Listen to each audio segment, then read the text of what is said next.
Should the Leafs be worried? Should the Leafs be worried? Because I think they're worried today. I think the fan base is really worried today. Well, the fan base and the Leafs are different. This isn't the first time, and obviously it was referenced. He had missed 20 games last year, but it was a couple different injuries. It wasn't just the other shoulder. People forgot how much he went through last Well, year. Babcock said that he hurt his back in November. Now, he missed 4 games because of the back in November, but he said it also affected him throughout the rest of the year and that he wasn't skating the same way the rest of the season. He missed 6 games with a concussion in September. Then you've got the shoulder 10 games. Also had a back injury when he was in Switzerland, as noted with Zurich. Here's the deal.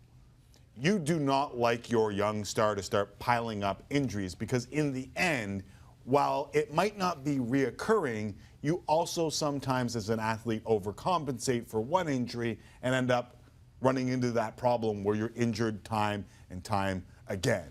The one thing that I would be worried about as a Toronto Maple Leafs fan is I think the Winnipeg Jets had a clear-cut idea in their mind that they were going to push around the Toronto Maple Leafs, especially in the Saturday night game. I thought they made an effort to try and shove around the Maple Leafs. And what's the answer when Auston Matthews is knocked out of the game? It was a clean hit. Nothing wrong with it. Nothing wrong with the hit. Wrong. But if you're a Leafs fan, do you want to see that on the regular? Do you want to see guys running around hitting all those highly powered offensive stars? Well, who's going to stop them? That's my point. Zach Hyman? That's my point. Like, Uncle what are they gonna Timmy's do? going to tell you this right now, and listen to Uncle Timmy. There'll be 2 stories all year long with the Toronto Maple Leafs. 1, Ron Hainsey's not a top 2 defenseman.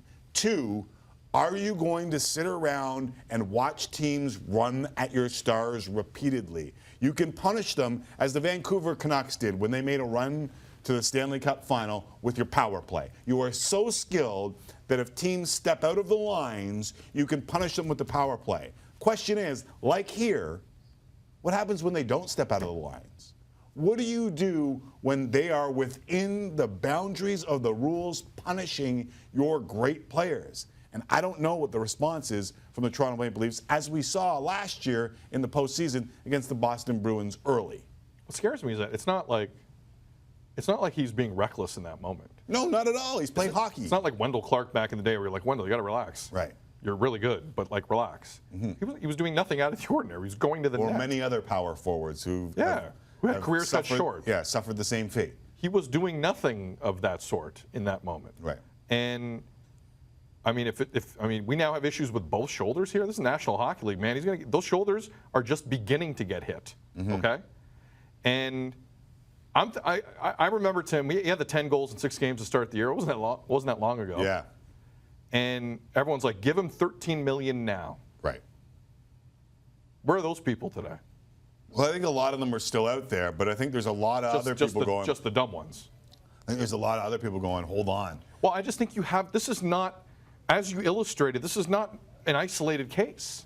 There are issues with this young man in a very early stage of what we hope will be if you're a hockey fan, hope will be a dynamic career that are real. Right. Right? And I just don't know how you can gloss over that when you're looking at the big financial picture when it comes to Auston Matthews whenever that moment comes.